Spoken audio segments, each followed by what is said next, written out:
Okay, so you can see that we are generating out some data and displaying these numbers that have been generated. So let's refresh a couple of times and see if these change. Yet they are in fact changing.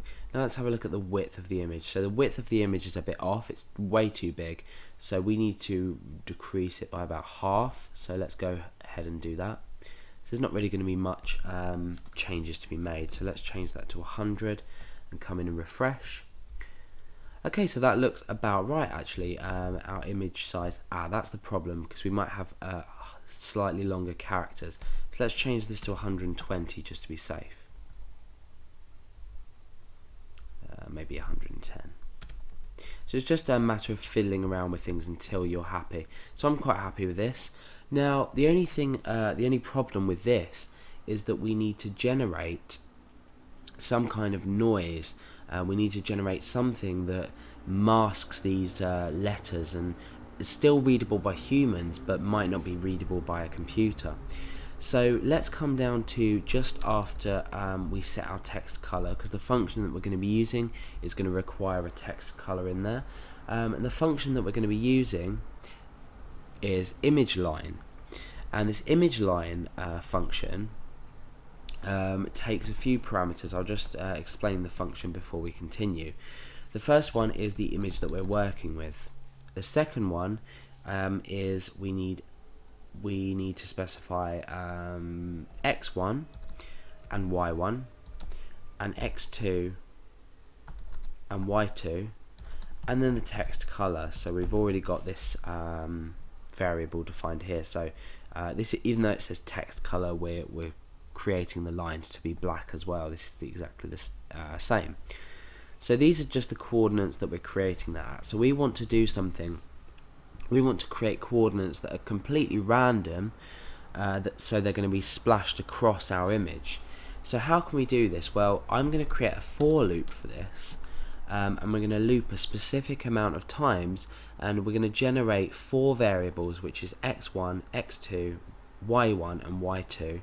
And then what we're going to do is we're going to put these into the image line function in order to generate random lines with different coordinates that are going to be, chopping and changing each time. So we've created a for loop, the skeleton for our for loop. We're going to set the variable first of all, which is x equal to 1, and then I'm going to say while x is smaller than or equal to, let's give it a value about 30 for now. And what this means is 30 lines are going to be generated, because we're going to run this image line function inside our for loop. So 30 lines are going to be generated. Remember, we need to increment our x value each time. So essentially what this does is it's going to loop 30 times. This loop's going to loop 30 times. So for each 30 times that we loop, we want to create a variable x1, y1, x2, and y2, and these are going to be equal to a random value. Okay, so we need a random value for each one of these. So again, we can make use of our rand function as we did in here, but this time we're going to be generating a number with a lower limit of 1 and an upper limit of 100. So we can do that for each one. I mean, again, you feel free to chop and change with these. You can mess around with values depending on what kind of output you're looking for, but for now this is going to generate a number between 1 and 100, and now down here we can apply that to our image line function. So remember, I said the first parameter is image, which is the image we're working with at the moment, and then we're taking in x1,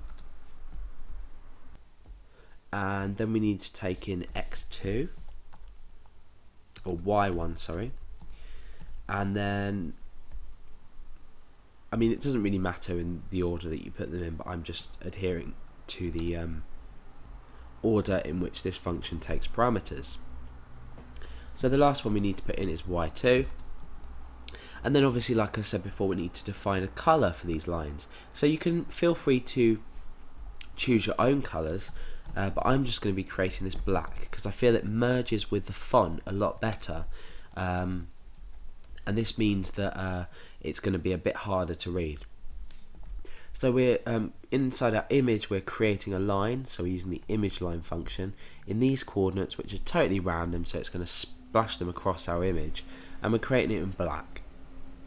So now let's go back and preview our image and see what it looks like. Okay, so great, what we're doing now is we're generating our random lines. They're all across our image, and it's quite hard to see the numbers, but if you do look carefully, you can still make them out. I think this one is 3, 9, it's either a 7 or a 1 and 3. Some are going to be harder to read than others. I think this is 6, 4, 1, 1.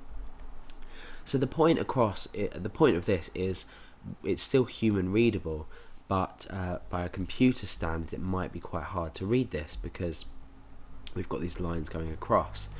Okay, so what are we going to do next? Well, we've generated everything here. Now what I want to do is just echo out on this page. We're going to come down here under our image, and let's put a line break on the end of our image so we keep everything neat and tidy. I'm going to echo out the secure session just to make sure that each time it matches what we have in our image. So let's refresh. Now we've got 8756 here. This looks like 875 and a 6 to me. We've got 9125 here, so we've got 9125, that looks about right, and 2379. So you understand the point of this is that we're just making sure that they match every time.